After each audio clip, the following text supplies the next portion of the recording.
Don't waste your minutes with your kid talking, worrying, anything about their time.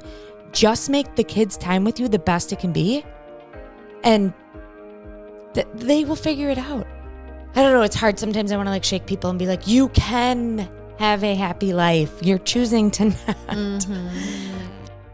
We are Gold Ivy. Our mission is to empower you to own and unleash your truth. Stories of resiliency are gold, and ivy grows in hard places. Those hard places are what creates space for light to shine through. You decide what works for your daily life and how to transform our lessons into your gold. This is Ivy Unleashed, a Gold Ivy production. Hey everyone, Brooke here. One of my biggest goals for 2025 is to improve my energy, and I know I'm not alone in that. I also know I'm not alone in what I'm about to say next. Every morning when I wake up, the first thing I look forward to is my morning cup of coffee. What I don't look forward to is how much I rely on it to get me through the day and the stomach upset and crashes that come with it. I know it's hard on my hormones, energy, and stress levels, but man, is it a hard habit to break. Can anyone else relate? I want quick and easy, and I want energy. Saying goodbye completely to caffeine is out of the question for me, but trying it in a new way, that I'm open to. So let me tell you about my new obsession, everyday dose. Would you believe me if I told you my new morning cup of energy includes the following, and all in one simple scoop? We've got L-theanine, an amino acid that works to increase focus, balance insulin levels, metabolism, and lower stress and cortisol. We've got low acidity coffee extract, finally coffee that doesn't give me a stomach ache. Collagen protein to improve my gut health, skin, and nails. Chaga, a type of mushroom that supports immune system. And my favorite, lion's mane, a natural nootropic that helps reduce brain fog and boost my mood. In addition to it being the easiest and most effective morning routine, it's free of artificial sweeteners, additives, mycotoxins, and mold. I feel at ease knowing what's going in my body, all while feeling energized, calm, and focused all day. Check out their coffee starter kit. It comes with free gifts every month like a frother, gunmetal spoon, breathwork app, and more. Join Andrew and myself as we start our year and all 365 days with Everyday Dose. Visit everydaydose.com/goldivy and get your coffee starter kit delivered straight to your door. Use our code GOLDIVY to get up to 30% off your first order. Who wants to know what I discovered that's an absolute game changer with my hormones, stress level, and quality of my sleep?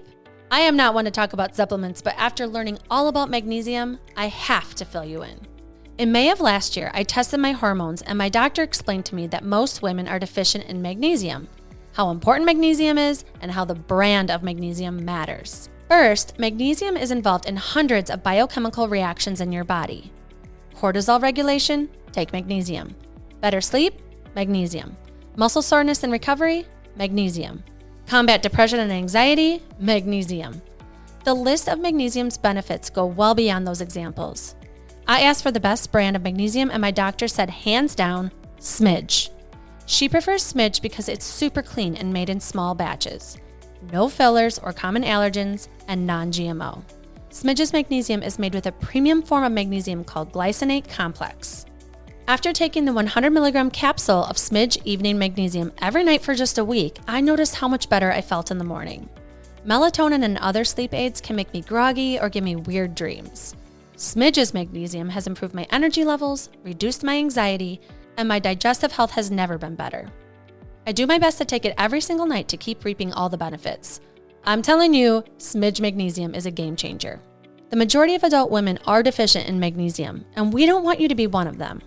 To experience the health benefits of Smidge Evening Magnesium as soon as possible, go to getsmidge.com or find the link in the show notes and be sure to use code GOLDIVY10 for a 10% discount. That's getsmidge.com and code GOLDIVY10 at checkout and let us know how great Smidge Magnesium makes you feel as well. And now to this episode of the Ivy Unleashed podcast.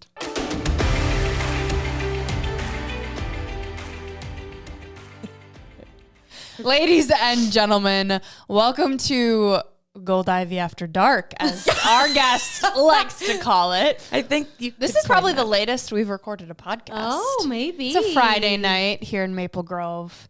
We have the one and only Lindsey Roberts. Oh, I thought you were going to try to do all 4. No. Lindsey Ryle Libel Roberts. There we go. Is in the house. She's got it. Welcome back to Ivy Unleashed. How we doing? Good. Weird to be back. I mean, not weird, but I am back. You're back. I was thinking about, was it 2 years ago now? Yeah. Or 3? 2. 2 years ago. 2 years ago. And you were a hit. The people loved you. Wow.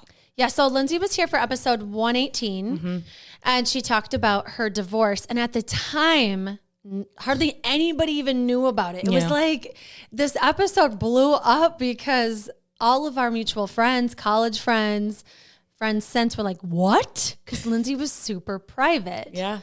So if you haven't listened to the episode, go back. People listen to it every day. I think even if like you're not divorced or you've been through a divorce, I think people were really like struck by Lindsey's realness and her authenticity. I mean, that's what we love about her. Lindsey's the person that when you're in a room with her, like you never want her to leave. Like you don't want the dinner to end. You don't want her to go home. You want her just to stay. Like you want to book a vacation. So you just like get Lindsey unlimited. So we're so happy she's back because her realness is back to talk about something we have not talked about. We have not talked about co-parenting. Oh. And we have not talked about, you know, what that's like to be co-parenting with someone with communication, different parenting styles, the things like misconceptions maybe about co-parenting. And this is a huge part of mental health. Yeah.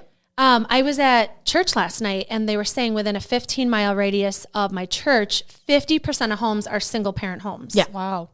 And so it just made me think, I was like shocked by that number. 50%, like, wow, this is a lot of parents on their own doing this. And so we want you to get into kind of, you know, it's been 2 years. And I know it's hard to like recap a 2-year period, but when we left off, you and Mike were doing well, loving on each other as divorced people with 2 kids. Try and fill in the gap of where we've been the last 2 years. Wow. Okay. 2 years ago. I'm still dating Patrick. Mike's still my ex-husband. Okay. I still have the 2 kids. Moco's thriving. Oh, divorce done. Moco's going to turn 2 soon. Yes. There you go. Okay. I don't have shingles anymore. I had shingles last time. That was terrible. I don't have shingles. It was so bad. And I remember I was trying not to itch during the episode. It was so bad. You're healthy. The dog's thriving. Yeah. Okay. I think I have a new job. I do have a new job, which is great. Wow. There's so much that happens though in a 2-year time span. Right. You want me to be more specific? Yeah. Okay. So at the time that we did the episode, you weren't even saying Patrick's name yet because not that it was super new. Like you guys were definitely in love and had a very like flourishing relationship, but I think it just was kind of like new for you to announce this to the world, right? And you didn't want the judgment of people or whatever. Yeah. So how has it been kind of juggling co-parenting with Mike and having this new relationship? Let's just get into that first before we get into like the actual parenting stuff. Yeah. Wow. It's weird because it's like, yes, in the scheme of things, still a new relationship, I guess, with Patrick. But yeah, we're going on now 3 years or something, if that was 2 years ago. And yeah, with Mike, I think it's constantly like evolving. It's never going to, like, it's not like one day I'm going to be like, we made it. Like, that's not really how that goes. That's not how that works. That always changes. But I would say the whole group, I mean, my kids have like a bleacher full of people that come to their sporting events because we're all there and we're all together. So everyone's fine being in, you know, the area together when it's like for the purpose of the kids. I don't know that Patrick and Mike would like hang out on their own or anything like that. I would hang out with Ashley, but Ashley hangs out with my sister. So Ashley is Mike's new girlfriend, newish girlfriend. Well, yeah, not even newish. That's what's crazy because they were dating at that time too. Because I remember I didn't say their names either. But yeah, so that was 3 years ago too. Wow. Okay. So you both moved on fairly quick. Yeah. I mean, and I feel like if you remember, like I was like, we were like not together for the last few years, like together emotionally for the last few years. So I think by the time it was all said and done, it was like we had been single for years. So it was like, okay, let's go find people. Yeah. So what was that like for you and your kids with the blending of the families. How has that been? Well, that's kind of like, that's a really heavy topic right now. Not in a bad way, but it's very, very real. 2 weeks ago, Valentine's Day, Mike and Ashley closed on a house. So that still is a new thing because like there isn't a routine yet for the kiddos yet. So it's still really new. But you definitely can't be prepared for that one. And I don't think you can really be prepared for anything, but I was traveling for work when Mike sent me a text that they had put an offer on a house and it was accepted. And I knew they were looking at houses, so I don't know why it tracked. But I had like gotten back to the hotel room. I was so tired. And then I saw this text and I like lost it. And I was like bawling and I was like, okay. And I was like, I'm just so tired. I'm going to lay down. But I like totally cried myself to sleep, but not in like a pathetic way, poor me way. But I was just like, I think there is science behind crying and it does actually get whatever yuckiness is in your body out. And so I was like, I don't really care. I'm going to cry because I know I'll fall asleep then and I'll sleep. What do you think that was? Like, what do you like? Can you put words on what was upsetting you so much? Yeah, because I spent the next night writing it all down. Good. So yeah, I told Mike at the time, like, wow, okay, I'm going to bed. But really I was like, I've learned a lot of lessons and it's like, do not react. I used to be very reactive and I just think everyone could not react so quickly on things, a lot of things. And so I just was like, I have a lot of feelings, and I'm going to go to bed or whatever. And then my flight home, I wrote it all out because I was like, okay, you do have a lot of feelings. And like the first one that came to my mind, it's the grossest feeling to ever have, but I was like super jealous. And I was like, as I'm writing this, I'm like, I'm not jealous of the house. I love my home and where I live. I'm not, it's like I was jealous because Mike gets to go home to Ashley every day. Like I was like, and I was already jealous of them because they live like less than a quarter of a mile from each other. And Patrick and I are like 35 miles apart. So I was like already jealous of that. So I like wrote that out. And then it was like, I'm so relieved. And I was like, oh, I'm so relieved.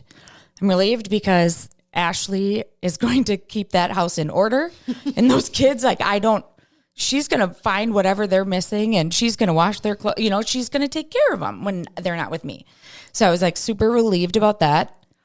And then I remember being like, and then I was sad. And I was sad because it was like, I was sad the kids didn't have daddies anymore. Like they weren't going to daddy's house. They were going to like dad and Ashley's house. And I like still don't even know how to say it yet because it's still so new. But I was really sad about that. And so I like wrote, that out. And I was like excited for him because I was like, thank God, because I felt like such a jerk because like I divorced him. His whole family's in North Carolina. And so I was like, oh, this is so good because now he has like a family. Not that he doesn't have a family with me, but I was like, okay, this will be good. Like go be in your awesome home. But it's Ashley has 2 awesome kiddos and her mom. So now I have to do the math. 7 of them, right? Did I do that right? Yeah. 7 of them in the house. And so it was just like, oh, and I'm a homebody. So like when I'm home with my kids, it's so like quiet and we're not, like, so it was just like, I think I was worried about them, but also excited and whatever. And they were super, super excited. But 2 nights ago, I had both of them crying. And, they were really excited to move in and it is so awesome for them. It's perfect. But they were both crying because they were like, we don't get to see daddy. And they do. But in their reality now, like there is a lot more people in the environment, in the mix. And, like Ashley's going to help Mike out if she's off. Like she's like, I'll pick up the kids at school. But like, I think the kids just look forward to whatever parent they're going to be with picking them up for school. Mm-hmm. So like, I think Mike's just like, yeah, I could use the help. But to the kids, it's like, daddy didn't come. And so just like all those learnings, and we're still learning because what has it been 2 weeks? Not even. 2 weeks today. Yeah. 2 weeks today. So the blended family, sorry, back to I feel like I'm failing my interview. Like No, when you interview someone and you're like, you didn't even answer the question. You're And painting the picture. You're also showing how many emotions you can go through in a 10-minute sitting, or Yeah. with an experience that you can feel. It can be you can feel really, really sad, and also really, really happy. And it's just wild what us humans go through. And over the last 3 years, what you've been through. Yeah, because then I was explaining to Mike my feelings, and then Patrick came back from traveling for work, and I had to explain it to him, and I was like, holy cow. Like, but I think it helped them realize, like, this is not just Mike bought a house. Like, this is the third home that the kiddos have been in since he left the Cove house. So it was a lot, but every day it gets kind of like more normal. And change is tricky for kids. We're both divorced from divorced families, and it requires you as children to be super resilient, right? And then you're paying attention to your parents because you're like, are we good? Is everything okay? And I think it's good that you're so in tune with your feelings so that you can express them the way that you just did. Like Brooke was saying, you're recognizing the different emotions and why, and allowing them to coexist, which is so important so that they can just say they're sad and call you crying, or, whatever, or talk to Mike and express, because I feel like as a parent, it would feel like, oh, I'm letting my kid down. They're sad, but in reality, it's pretty good for them to know, like, nope, you're still loved. You're still safe. It's just change. Yeah. I mean, we were sitting, I don't know why we didn't sit on my comfy couch. We sat on the wood floor, me and Elena and Emerson, and they were both crying, and I was just like, letting them say whatever was coming to their minds, and just trying to get them to talk it out. Because I think the worst thing to do is to not talk about it, because then I'm like, you're going to go to bed, and then now you're going to wake up tomorrow and whatever you went to bed thinking is going to be real, and I don't want that. And but yeah, I always want them to be able to share whatever their feelings are, because I didn't go through what they're going through. And so, I mean, I'm trying my hardest to make it the best it can be for them, but they still have to be allowed to feel their feelings and whatever it is. So that's your communication with them. What is your communication like with Mike, and how has that developed over the past couple of years? Yeah, it's crazy because, I mean, Mike and I, we probably don't talk quite as much now as we used to when I was here like 2 years ago, because now I just think I don't know, you just kind of move on, but you still like, I doubt there's a day that goes by without a text message on something, like a kid-related item or something. I know with Mike, I'm a lot less reactive now, like, because of course he's going to do something that pisses me off, like, duh. But where before I would like blow up and, and now I'm just like, I let it go because I'm like, is it worth it? No, like, whatever. How do you think you got to that point? Realizing how tired I was of caring about stuff I could not control. And I really struggled because I wanted my identity as mom to always be me, Lindsey. I never wanted it to be like Dad forgot my socks, and I always they would think I didn't give Mike the socks, so he forgot the socks. I hate my socks today, so clearly we're talking about a lot of socks. But I always was like, whatever happens, they're going to assume it's my fault or that I didn't give Mike whatever, but I realized my kids are older and they have a very clear, they know exactly who's doing what. So I know now, like, I'm mom and I won't ever have a confused identity to whatever Mike's doing. So I don't need to care so much about whatever. Yeah. It also speaks to the therapy you've done too, just as I'm listening to you talk of, like, I can't fix them. It's a me thing. I need to journal my feelings. I need to cry it out. I need to let go of this identity of how it should be. Yeah. It's just, I think so much of suffering in the victim, it's poor me, but you are just that model of, it doesn't have to be. Like, I can take ownership. I can change how I'm feeling. I also think too, it speaks to Mike because, a lot of divorced people might be listening and be like, okay, easy for her to say, like, they had a good relationship because, like, maybe their husband is super difficult to deal with and very direct or very angry or upset that they got a divorce. So you know what I mean? And so I think that must be super tricky, because I do think if it's a pretty healthy relationship between the two of you, like one person can make a big difference in how that relationship works. But then other people have a spouse that they're leaving because it is so toxic, or it's like impossible to communicate with this person, or they need the distance, or like we cannot communicate. We need to have somebody else help. So I'm curious what your advice would be for someone that's like been through like a stickier divorce of like, this person feels impossible to deal with. Like, do you have any advice for that person that feels like it's really hard to get on the same page with their ex? Yeah. And I think it doesn't necessarily have to be like with your ex-husband either. Cause I ironically was talking to a coworker about something, and I like said something to her, and she was like, how did you know, like, your therapy? I don't get it. And I was like, I have spent a lot of time figuring out how people's brains work and how people communicate.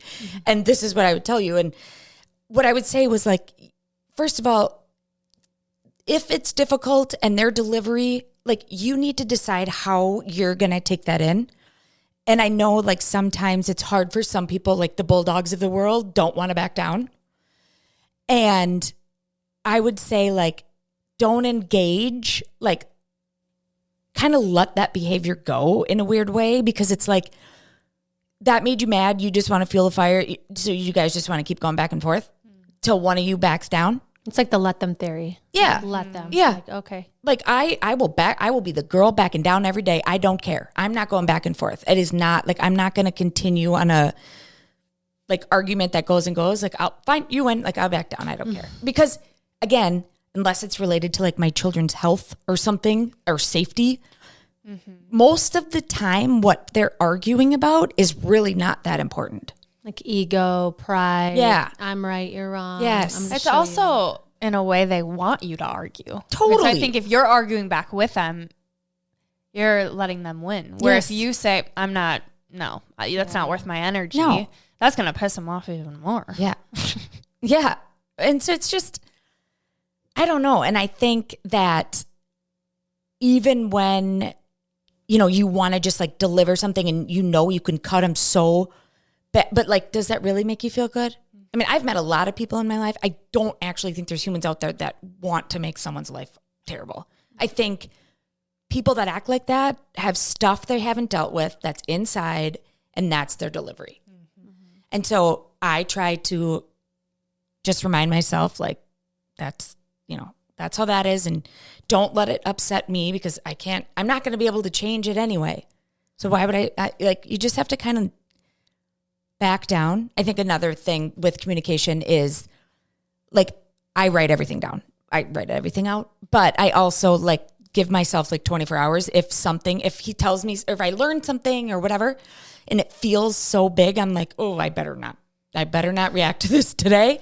Because tomorrow morning I'm like, who gives a shit? Like, but in that moment I may have been super upset about it. So I think that's really helpful. Let's be honest. We have the coolest thing in common ever. I mean, our kids, like, that's what we have in common. Like, there's not much like more in common that could be cooler. But you just have to remember that. Like, you don't have to be their best friend, but you need to be kind, patient, forgiving, because everything you're doing, you're teaching your kids. Yeah. I'm curious too for them, right? You're blending these families, and you have, luckily, Patrick and Ashley. Yes. Who are so loving to the kids and such loving partners to you both. So I'm so happy for you both. Yeah. But I want to address, you know, thinking about insecurities and thinking about jealousy in the midst of things, because even if you want nothing to do with being with Mike, there's another woman in the home with your children. Yes. And that's getting memories, that's getting experiences, and you're not in there. And I'm not trying to rile you up here, but No, that's my middle name. Cool. put on words here.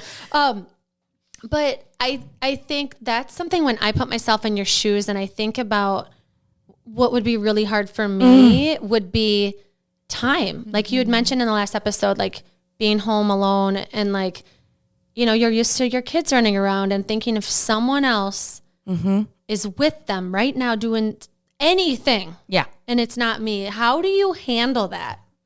We're coming at you with important information, warnings, and a solution. Sharing health and wellness gold with you is what we do. And so when we learned alarming information about devices that we routinely use, and we know you do too, we have to share it with you. What most people don't realize is that the electronic devices we're using, cell phones, Wi-Fi, laptops, and Bluetooth, emit electromagnetic fields, or EMFs. The devices we're holding by our brains, on our skin, by our reproductive parts are emitting EMFs, and prolonged exposure to EMF radiation has been associated with potential health concerns, including neurological effects, impacts on reproductive health, and sleep disturbances. Those studies alone are a cause for pause. But also, the International Agency for Research on Cancer, that operates under the World Health Organization, has classified non-ionizing EMFs produced by electronic products like cell phones, smart devices, and tablets a possible human carcinogen. Yikes. And our solution? SafeSleeve. SafeSleeve anti-radiation products are designed to give you peace of mind of knowing you and your devices are protected while making your devices even easier to use. All of their anti-radiation products incorporate their lab-tested shielding technology that can block over 99% of RF and 92% of ELF radiation. And that's important because the vast majority of products that claim to block EMF radiation either don't have any testing at all, or they only block a small portion of the harmful frequencies. We absolutely love the sleek look of these stylish products. They come in a variety of styles and colors. For our phone cases, I picked black, Andrea picked tan, and they include a built-in wallet with RFID protection and a magnetically detachable inner case. They're also anti-radiation products for tablets, iPad, and laptops. We are pumped because we have been looking for a brand to help protect ourselves and our loved ones from this radiation for months. My kiddos have the iPad cases. Searching for a brand with stylish phone cases, colorful iPad colors, and functional headphones for our workouts, so that we can enjoy our devices, but also not have to worry about how they're harming us. And without a doubt, it's time to protect ourselves. Grab your SafeSleeve phone case today and any of their other groundbreaking products at safesleevecases.com and use our code GOLDIVY for 15% off. Keeping the flu and common cold out of your household is important whether you're 5, 35, or 95, and we're going to tell you the easiest and most delicious way to do just that. It's with All Things Elderberry, a woman-owned business that has all-natural, vegan-friendly, and gluten-free elderberry products. And when we say products, we mean a variety of delicious and beautiful products, not just for you, but for your entire household to get an immunity boost. If we had to pick our favorite product, I'm going with organic elderberry gummies. My kids are obsessed. We're trying to avoid sickness from school and make sure they can participate in their sports, so they take one every morning before they brush their teeth. They think the gummies taste like a mix of grape and cotton candy. I tried them too, and I can see why they ask for them every day. I love that they're boosting their immune system at the start of their day. My favorite All Things Elderberry product is the elderberry green tea paired with the elderberry honey. The green tea gives me a midday boost, and the honey gives the tea extra sweetness. I also put the honey in my morning coffee instead of creamer. So good. All Things Elderberry is my solution for staying healthy before traveling, avoiding frequent colds and sinus infections, really just maintaining my health all year round. What sets this brand apart from the others is there are no artificial additives in All Things Elderberry. Their elixir is made with organic, Missouri-grown elderberries, raw honey, and whole spices. Elderberries not only help with immune support, but may also slow the aging process with their powerful antioxidants, improve skin health, and can shorten the duration of severity of colds and flu. Visit allthingselderberry.com to explore their full range of immune-supporting products. Stay healthy and feel your best naturally. Use our code GOLDIVY at checkout for 15% off your first order. That's code GOLDIVY at checkout for 15% off your first order. Well, again, you can't prepare, and it's not going to stop. Like Elena, she'll kill me someday when she hears this, but she has a little boyfriend or whatever, and he went over there to give her her Valentine. Well, I didn't have Elena. She was there, and I was like, but I'm like, no, this is not about me. This is her Valentine. So like, let it go. But you miss out on everything. I love Ashley, and she like literally the day after they moved in, she's like, "Hi, I need to talk to you about something." I'm like, "Oh, okay," and she's like, "What if she gets her period?" And I was like, first of all, you better call me immediately. And she was like, yes, I will. But like, what should I want to have stuff here. Like, what do you say? What do you call it? And I was like, this is good because my goodness gracious, if Ashley wasn't there and it was Mike, like, I don't know that. I think it's better if Ashley's there. But again, like, I am going to miss out on stuff. I think Mike and I do our best to not keep each other in the dark. Like, if they're, you know, something goofy happens and it's a picture or it's a video, like, we're constantly like, look at this, or just sharing everything, because even if you're not there and you would have been there, you know, like, I don't want him to miss out. I have heard Emerson say, like, no, you, and I don't want to cause any conflict of interest or whatever here, but this little 8-year-old brain in the basement was like, no, you only have one mom. And so I like stuck my ear because I was like, what is he saying? And he was telling his friend, like, no, you have one mom. And I'm like, and then he's like, you one woman births you. And I was like, Jesus. Like, but you know, so he was being factual in the fact that you are birthed by one human. But he talks about how he, like, I've also heard him say, like, I have like 2 moms and 2 dads. And I'm like, it's a mom and a dad and a mom and a dad, not the other way. Yeah.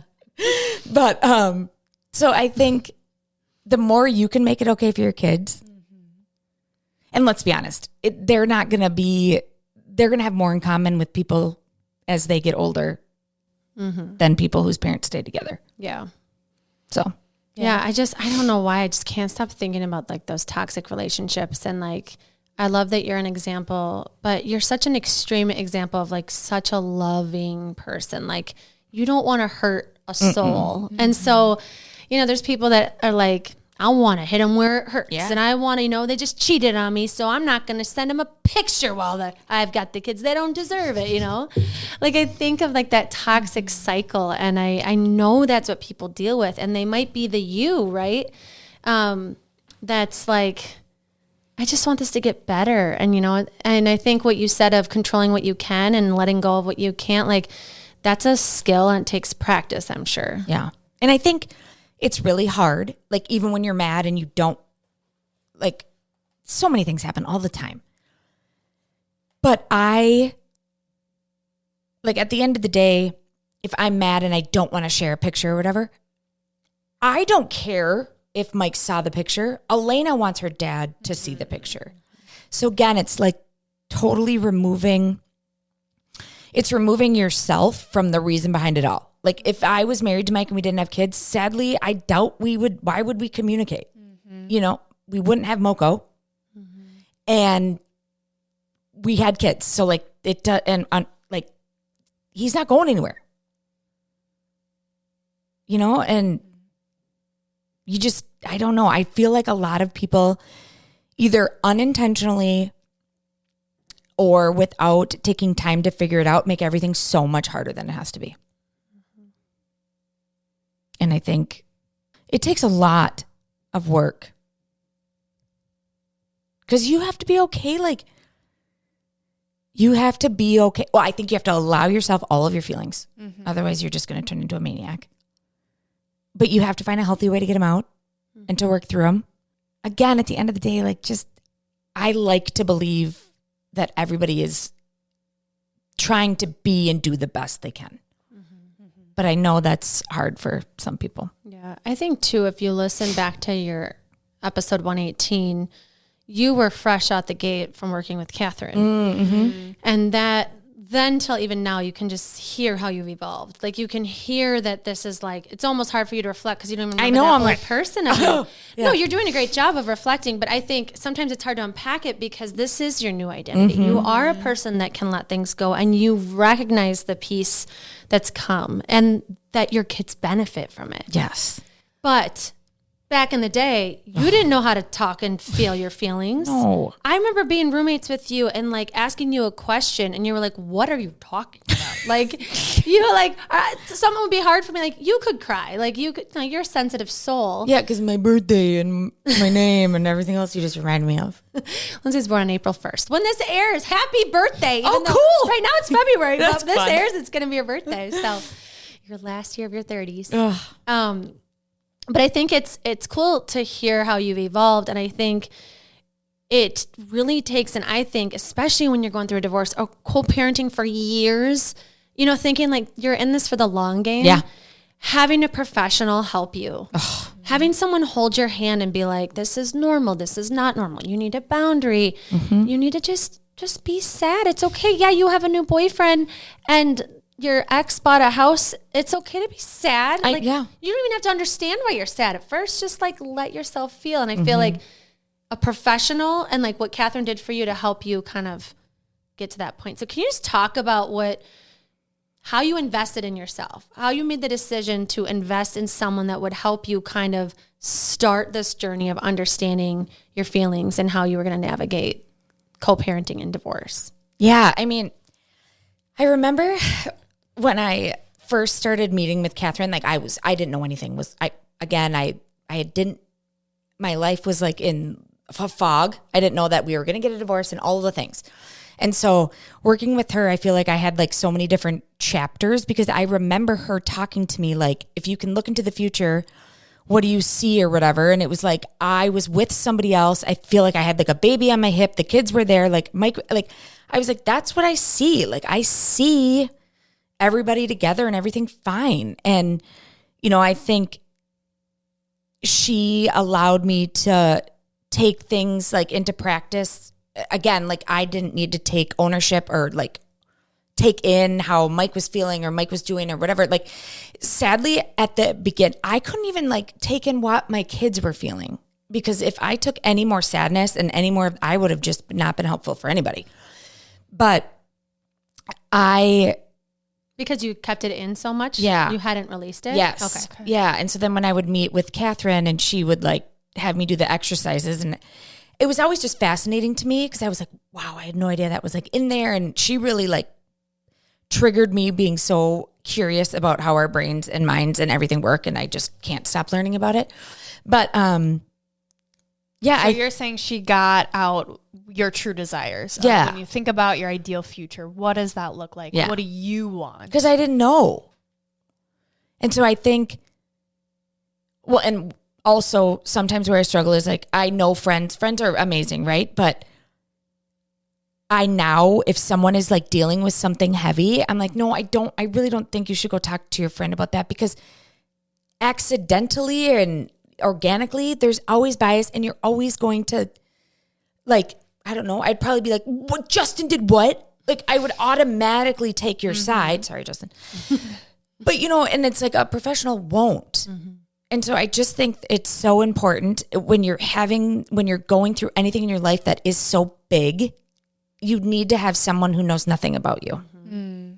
Well, they'll ask you questions and they'll help you understand your life in a way that like you have to retell the story. And sometimes like they fill in a gap that you're like, oh, I didn't even realize that was happening. You know, like you said, you didn't know what you wanted. And so I just feel like at any point, if anybody's confused about their next 5 years, where they see themselves, if they're happy, if they're feeling some type of like, about where they're at in their life, they're unsure of their next move, or if they even like what they're doing, like have a stranger ask you some questions. It could be Catherine, it could be a therapist, but like you said, someone that doesn't know you because you'll have to explain who you are, what you like, what you want your future to look like. And a lot of times you haven't even thought about these things, which is nuts. Yeah. I want to know what are some practices that maybe Catherine or you did in the midst of going through the divorce and after that you still do now. I know you mentioned journaling. Yeah, I do a ton of writing stuff down. And I do a ton of like, if I'm starting to have like a negative thought, I try really hard to like not let it keep going. Where I would always just like assume the worst thing was going to happen. Now I don't. But again, that like takes so much work. And I think allowing myself to feel, because Catherine really pulled that out of me and like let me feel. And so I just allow myself to feel, give myself the patience, be okay with it, forgive myself. I'm going to screw up. I think, I don't know, probably every day. But, and I think just knowing and like trying to think of the good and like, what can I do to make it good, I think is important. But again, like, as I'm like saying this out loud, I wanted happiness and love. And so it's hard for me I don't know how I would tell somebody who maybe doesn't hope for happiness and love. Mm-hmm. So it's like, they need to then find their happiness and then go for that, because their happiness and love is probably different than mine. Well, and everybody wants that though, but it's like you're letting go and pushing aside all the distractions and getting it out of the way. I'm like, the goal is happiness and love here. Like, like you're saying, you're letting all the other things go so you can be. You know, it's like you've cleared the fog of all of the distractions and getting in the reacting and all of that, so that you can just like have your eye on the prize. Yeah. I want to talk about some misconceptions of divorce, co-parenting. Like, you know, I'm married. I've never been divorced. I got a taste of it, right, in my childhood, but every divorce is different. Co-parenting is different. Are there any things like people say to you, or like things that you're like, oh, everybody thinks this about co-parenting or divorce, but it's like not really true? I feel like there's like different like categories. Like, I feel like there's misconceptions. Like, if you're meeting somebody and you're like, oh, that's my ex-husband, they're like, ooh. And I'm like, no, it's fine. And then they're like, you know, it's like immediately everyone thinks horrible. Mm-hmm. And then, or they'll be like, oh, sorry, I said his name. I'm like, okay, it's okay. So I think that's one, like, people automatically jump to that it's horrible, and it's not. And then I think, you know, misconceptions with co-parenting, I think people still assume that I'm going to like control what Mike is doing. And I'm like, no, no, I'm not going to, I can't, like, it's not my thing anymore. Mm-hmm. So I think that's a big misconception. I think everyone's always like, you're so lucky you have every other weekend off. And I'm like, it sucks though. And I don't, because Elena does 757 things, but because I don't miss it, even if I don't have the kids, like I still go to their events and stuff. But I think people are always like, oh, that sounds so nice because you have every other weekend off. I'm like, it's not nice. It's horrible. Yeah. You know, I mean, don't get me wrong. Sometimes it's great, but very rarely. So I would say that's a big misconception. People always assume something really bad happened. Like, as far as like getting a divorce. Mm-hmm. Like the straw that really broke the camel's back. What do you do? Yeah. Yeah. What are your responses to these? To which one? Like, just when people are like, it's terrible. Mm-hmm. I find myself, I'm like, oh no, it's totally fine. We're like, we get along. We're fine. Mm-hmm. It's fine. And then people just see us together, like at her game or something. Like, I had somebody come up to me, and she is separated, and she was dating somebody, and she was like, okay, I've seen you here with Mike and Patrick and Ashley, and I want to, she wanted her kiddos to meet who she was dating. And she's like, how did you do it? And I was like, I recorded a podcast a few years ago if you want to listen to it. So I think people just see us all together, and then they're kind of like, it speaks for themselves. I think, honestly, the way my kids behave, the way that Mike and I behave, it speaks for itself. Mm-hmm. You know, like, I mean, Emerson goes to a Christian school, and I remember when we were getting divorced, I was just like, oh, this is like, I feel like they're going to be so mad at us. You know, and so like when Mike and I sit next to each other in the pew at Emerson's church service, like they still love us. Like it's fine. Like it just speaks for itself. And, you know, sitting at conferences, and I mean, we have some of the best, like parents of kids, you know, that are friends with the kids, because they will text Mike and me and be like, hey, is Emma available to play tonight? And it's like, oh, you know, like, he's not at my house, he's at Mike's, and then Mike will answer, and like whatever. So it's like, it eventually speaks for itself. There's a few things that you've said that I think are really important. And one is not having to control everything. Yeah. You're not in charge of the narrative of what people think, what people say, how Mike acts, what happens when your kids aren't with you. Like, you've let go of that control. And I think that has to be really hard. Like, I know I would really struggle with that. I would really struggle with like, well, what time are you putting them to bed? They seem crabby. Did you? Oh, yeah. Did you feed them a bunch of sugar for breakfast because their tummy hurts? You know, I could just like see myself like needing to control. Needing to control, because it's like, as a parent, you are in control. You are making sure they're nourished and they're like not exhausted, and and so I think the fact that you've been able to let go of that, like, it doesn't serve you, but is there anything that kind of helped you along that path of being like, this isn't good for anybody for me to feel like I have to control? When I started letting it go, like, I can't control that and everything, I really focused on like, okay, I have 48 hours. So I'm going to focus and I'm going to be the best mom I can be for 48 hours. And I think in that time and like engulfing like everything of me in the kids, like that really helped, because then it would be like, it's okay, whatever happened. And I know at the end of the day, my kids are going to be more, or not more or less than somebody else, but my kids are going to be so well-rounded growing up in two totally different houses. Mm-hmm. Like Patrick is very, he's a minimalist with OCD. There's nothing in his house. Like, if you don't go for a cracker, jealous. Don't go for a cracker though. There's no crackers. But, so he is polar opposite of Mike. And like, he was with me one time and I was dropping the kids off and Mike's garage door opened, which you remember Mike's garage. Mm-hmm. And Patrick was like, "Oh, can we get out of here?" And I was like, "What?" He's like, "I literally like my heart." Yes. And I'm like, like, I just laugh, right? Because I'm like, oh. But I know at the end of the day, like, it is going to make them well-rounded. Mm-hmm. I already know which kid vibes and which, Emerson doesn't like stuff messy. Elena, I'm trying. I'm working on it. Like, Patrick's ready to, cough drops, all the wrappers are in the cough drop. Like, why aren't they in the garbage? Yeah. Mm-hmm. Where like Emerson is like nothing, everything is clean. So it'll mold them and it's going to make them well-rounded, and they'll probably be better off with their college roommate, because like, versus living with just one type. Yeah, that's super true. For sure. Yeah.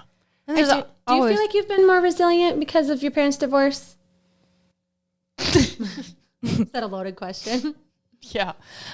Yes. Short answer, absolutely, 100%. I think it forces you to be, I don't know if agile is the right word, but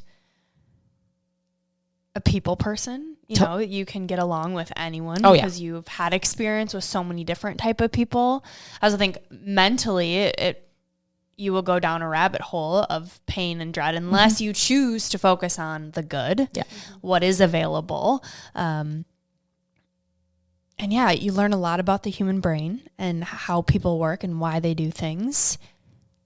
And I think throughout the years, it's just forced me to consistently find the good. And that's what I'm hearing you say too, is there's always a choice.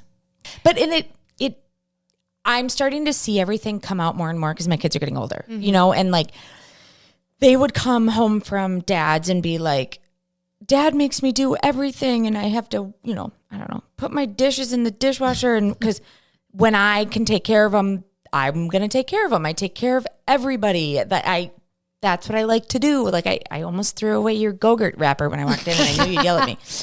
But you want to come to my house? Yeah. But it is in my, like, I feel good if I can take care of people. And I know like that's hard for other people to watch, but I see it paying off, for last week when the kids didn't have school for however many days because it was so cold. I was in back-to-back meetings. Like, I'm talking 8 to 5 and I got both kids home and I'm like, this is great.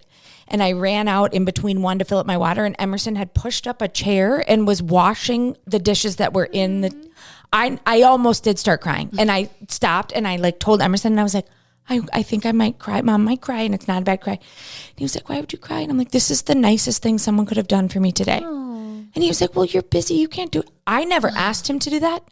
I'd never like had to discipline him to do that. I think he's seeing that and learning that, That's what I was going to say too about divorce, is like, as a kid of divorced parents, you really read people, right? You're entering a new environment. Okay, what's the vibe here? How do we do things? How do we like it? It really helps you read people and then acclimate to a new environment. And I think every parent needs to know, no matter how old your kid is, they're so much smarter and capable than you think. Totally. Like, at 7, I'm doing my own laundry. I'm doing dishes. I'm doing those things. Like, I had to be really like independent and figure out how to get things done. Right. And as much as it can be challenging, or like maybe as the parent, like your parents, dad had you do what, or didn't have you do what? It's like, they're going to be okay. Yeah. As long as it's not a safety issue. Correct. Right? Like you said. Yep. Yeah. And it's hard because I would do things differently. Right. But I can't control it. It's going to happen. Like, I don't have any control over that. Mm-hmm. Something I think too is when you are on so many different type of people and you're young, it allows you to see what's important to you and the type of adult you want to become. Totally. I think, and maybe that's divorced parents or not. Yeah. Yeah. But I think just looking back at my childhood, like from my experience and my grandparents that I was around, and I really became close with extended family because I didn't have a relationship with my dad. And I am so blessed that I became close to so many other people because of a divorced marriage, and I think looking back, I'm like, okay, I know the type of mom I want to be. I know what I'm cool with, what I'm not, the type of home I want to have, like what values do I have? I think it instills values at any young age. Totally. And you are so right, a well-rounded human. Yes. And the social skills compared to parents, everything's perfect. Everything looks great on the outside. It's not. Then I think I tried to always like hide it for so long, like pre-divorce with the kids. Like I would never let them see me upset. But now they are well aware. I mean, I don't have like temper tantrums, but like if I'm sad, like I will openly say like, I'm feeling really sad right now. Yesterday, day before, Elena was like, I wasn't sad. She was sad, but she's like, should we go outside? Because won't the sun make me happy? Smart girl. I was like, yeah, we need more than that. But, so like, I let them see it and I let them cry and I like remind them like everything is okay to feel. Like sometimes with Emma, because Elena has like, she cries. Oh, she's hard-headed though too. But I try to say like, your feelings are okay. What's not okay, like don't punch your brother, right? But you can be mad at him. So just like, and it starts young because I think that behavior as an adult is then the person who's screaming at the other person. Because as adults, most of the time people stop punching people, but they probably are still doing that type of behavior just in a screaming way. Yeah, they're angry. They're not getting their feelings out in a healthy way. Yeah. How do you communicate that and teach that to your kids of feeling your feelings, but not staying in that emotion? I have a preteen girl, and so do you. And so we're doing a lot of this right now. But, I just had to talk to her about like crying. So she had a soccer game, championship game. They lost. She was very mad and was like crying and then had anger. And she's like, we came all this way to lose. And I was like, take your cleats off and you will not go back on that field. And I was, because I was like, no. And then she calmed down. She went back on the field. And then after the game, she was like, I was crying. And I'm like, you can cry. I don't want to hear you say something like that. I was like, because this is how that came out. That came out like you were mad that your team didn't play good or whatever. And you had your family here watching you. That delivery was terrible. But you can absolutely cry. I said, I get mad and I cry. I'm like, I'm working on it. I'm getting much better. I was like, so it is okay to cry. And then you need to move on. And then that night she like kept going. Cause then she's like, I was like, maybe when you feel that, cause she's like, I don't want to cry at soccer when I'm like so upset. And I'm like, okay, so let's think of something else you can do. Like, what if you walk to the sidelines and just like yell? And she's like, you want me to yell? And I'm like, well, pick up your soccer bag and just yell in the bag. No one will know it's you. And I'm like, you gotta get it out. Because I think the biggest thing, like it's a pet peeve of mine. Like when anybody would tell my kids like, stop crying, don't cry. I was like, don't say that. Yeah. So I'm like, you can always cry, but then you need to think about why you're crying. Think about what we can fix what we'll do different next time. And then what I say a lot to like Emerson and her, and I'm like, okay, we were sad now for, 20 minutes, but now let's not take that sadness into the next 2 hours that we have before we have to go to bed. So I usually with Emmer, I'm like, shake it out. Let's go do something else. Just getting them out of that, I think is important, but I don't know. I feel like there's like similarities with coworkers that I feel like I have with my kids. So I find myself saying things to my coworkers that I like also use with my kids. And they're like, why do you? And I'm like, gosh. So then I remind myself like, yeah, my kids had a small challenge, but they're going to be great. That's the thing. Like it's continual practice of these, like Brooke said, social skills. And like you said, really well-rounded. And I think about that too with like, people they know they need a divorce. They know they're in a toxic situation and they're like, I don't want to ruin my kids. I don't want to get a divorce. I don't want to ruin my kids. And like, I just want to say to you, like, the worst thing you can do is stay in a really toxic relationship, an abusive relationship, an unhappy marriage where and I'm not saying like everybody get a divorce. I'm just saying like, don't ignore it. No. And your kids are going to be fine. Your kids are going to be great, actually, because this is an example of a married woman and something I realized this week. Justin and I got in an argument in front of Cora before school the other day. And I realized how little this happens and how like poor at conflict resolution like she probably sees, because we just don't fight that much. We'll like say little things, we'll have disagreements, and then we like, we figure it out. And so she sees that. But this was like, I walked away, I went upstairs, I was crying. He came up, apologized. I wasn't ready to talk to him. He had to come back down here with her.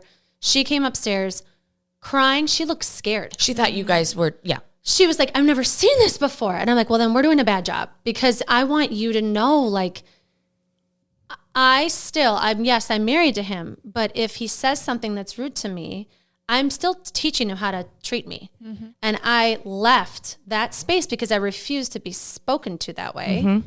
And I wasn't ready to like just take his apology when he wanted to. Yep. And she watched it and she was like, I had to console her and give her a hug because she was like scared. Mm-hmm. So then I came back down here when I was ready and I was still crying. I was still really hurt.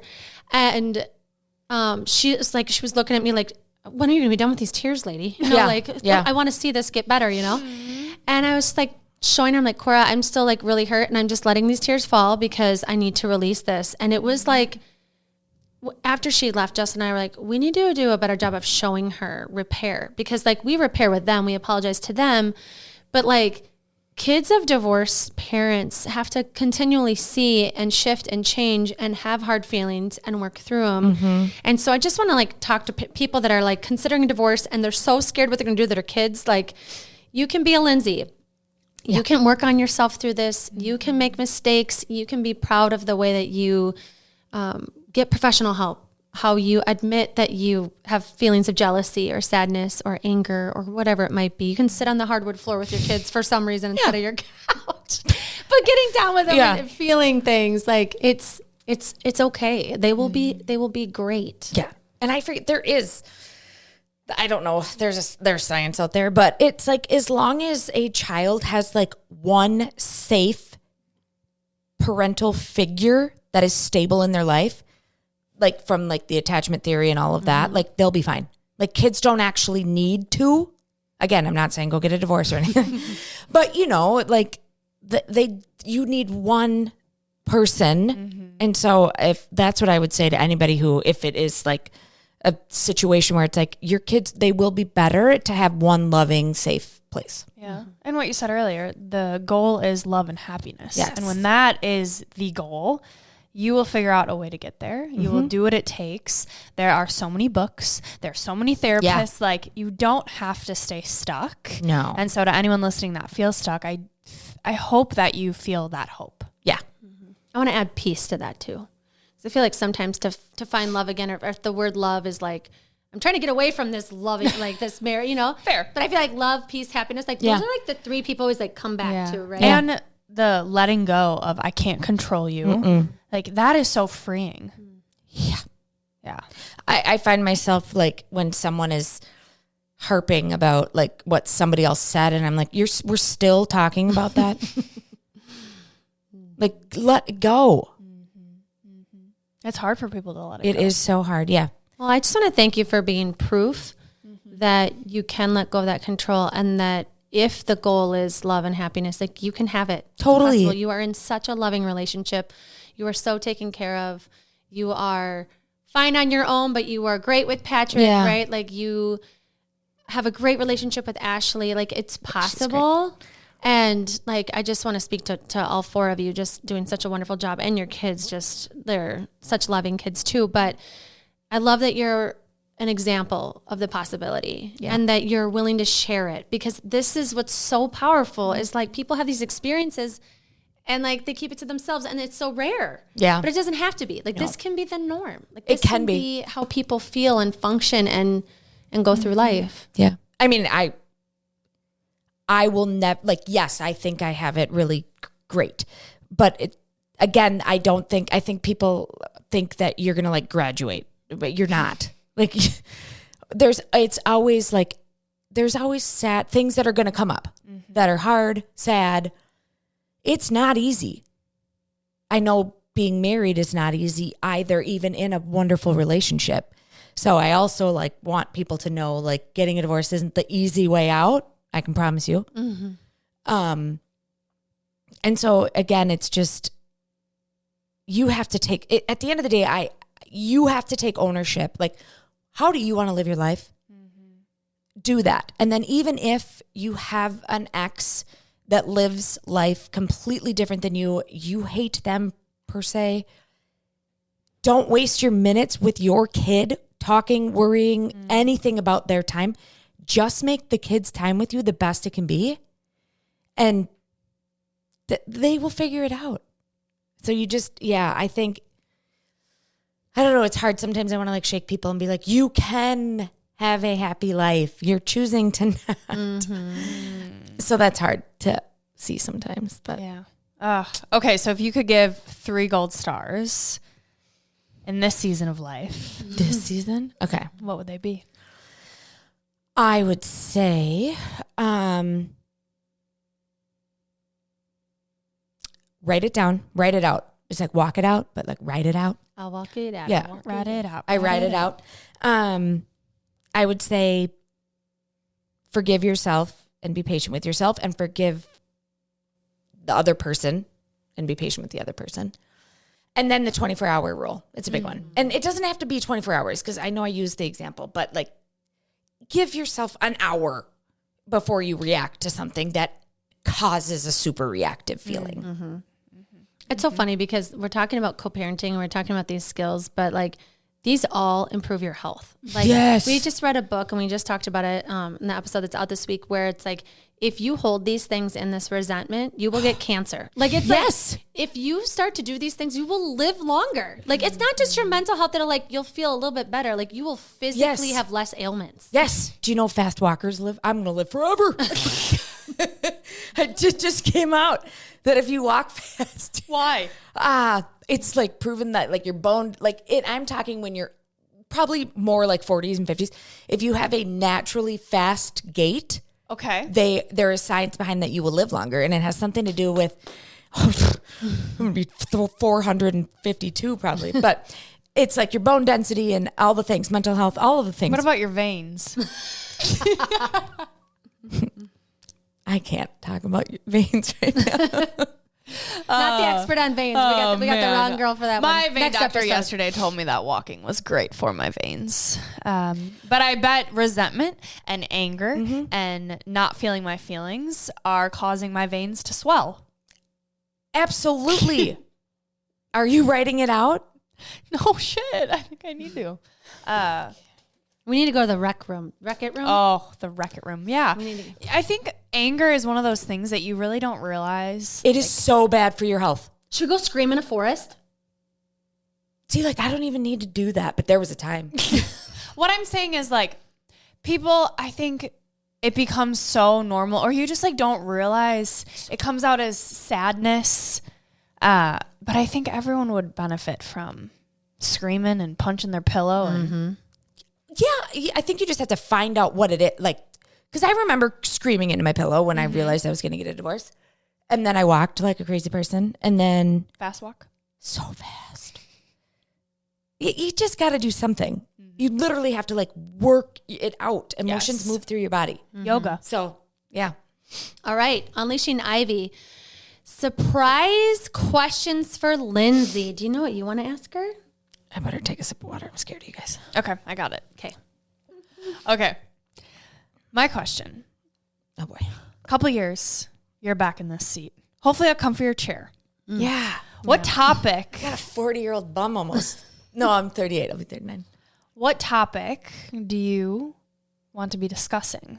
What new season of life are you wanting to enter? In a couple years? Yeah.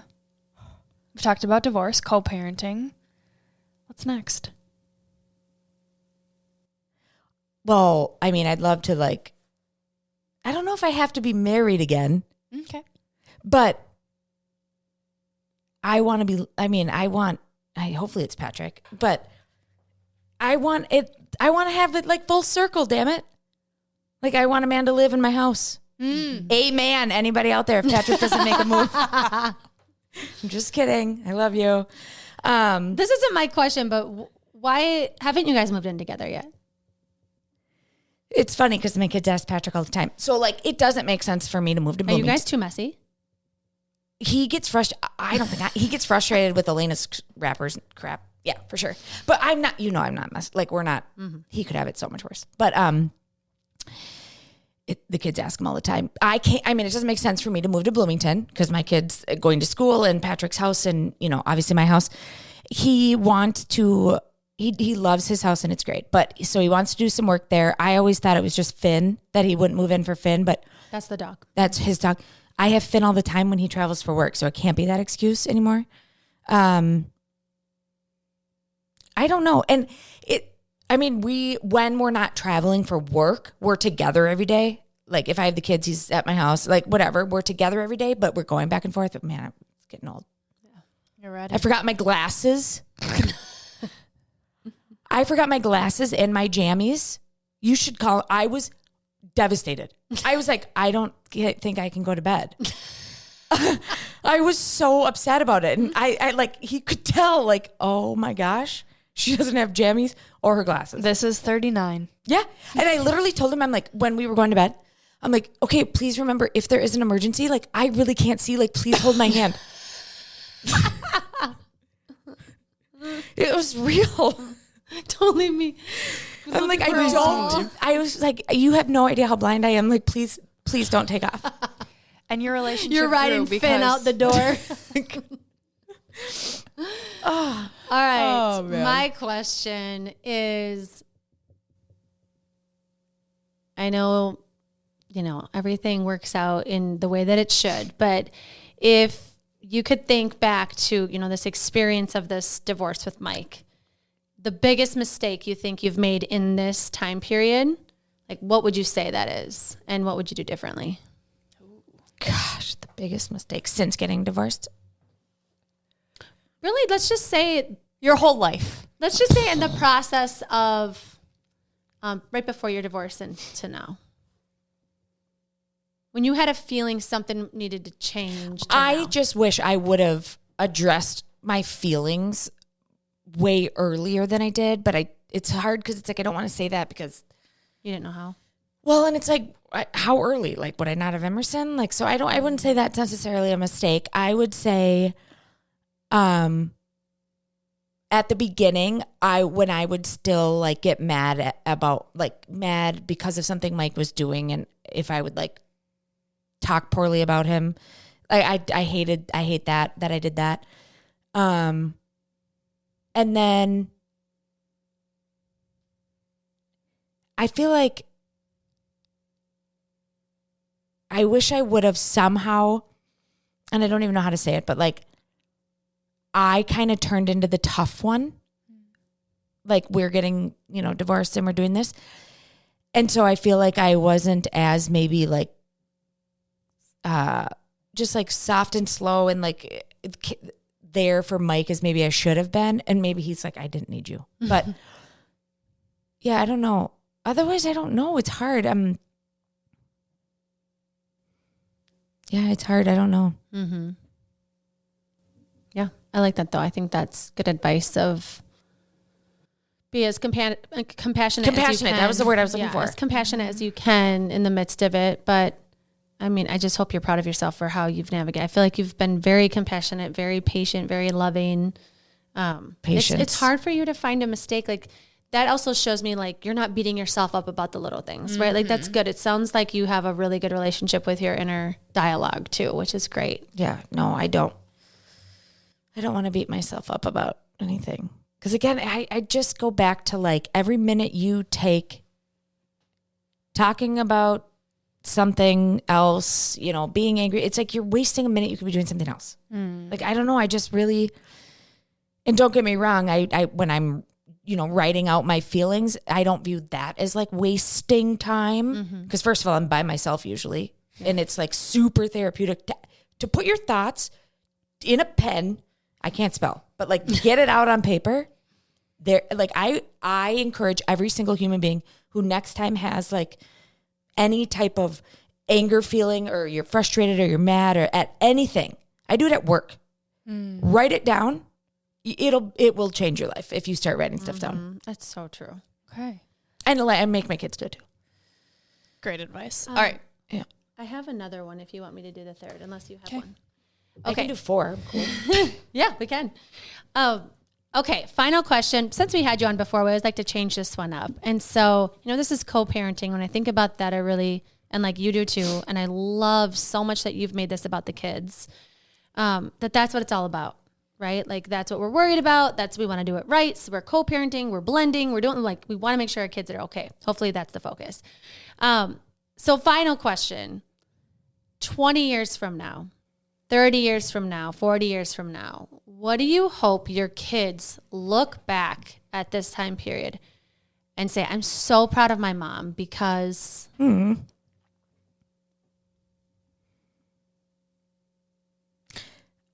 That's a hard one to answer too. I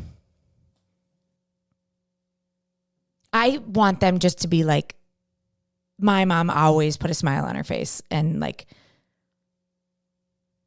they will know that I did everything I possibly could to make sure they had a good day, regardless of what was happening. And I think they'll be proud of really like I feel like I've had, now that you've said like patience, like I can't see very many people having all the patience I had with some of the things. On both sides, with Patrick and with Mike. Like, I feel like there's a lot of people that wouldn't have had the patience that I have. And hopefully they're proud, like, my mom was a good example for somebody. But especially because you're putting it on air right now. Like, we're documenting this time.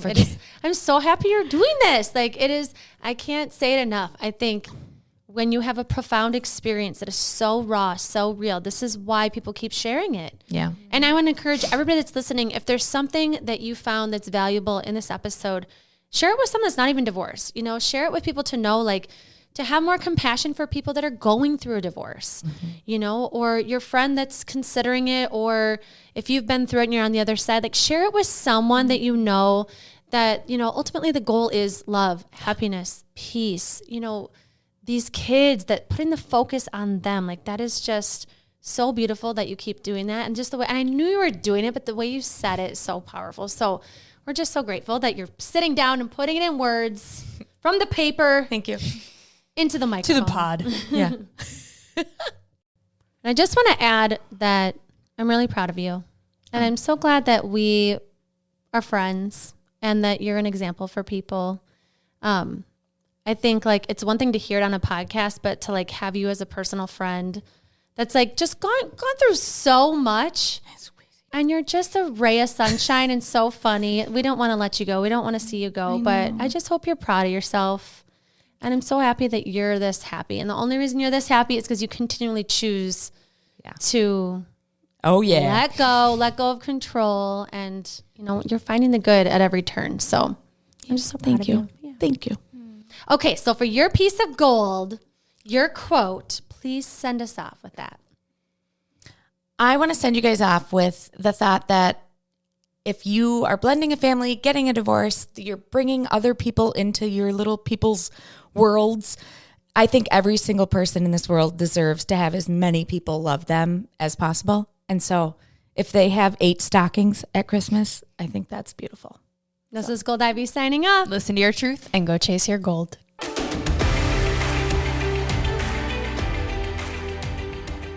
We want to thank you and encourage you to celebrate yourself for taking the time to learn and get inspired in your one beautiful life. And if this podcast means something to you, it would mean so much to us if you'd be willing to take 30 seconds to help support our mission to keep bringing you inspiring stories and guests. First, following the podcast is important because it helps you never miss an episode. To do this, just go to the Ivy Unleashed podcast show page on Apple Podcasts, Spotify, or wherever you listen to podcasts, and then just tap the plus sign in the upper right-hand corner or click on follow.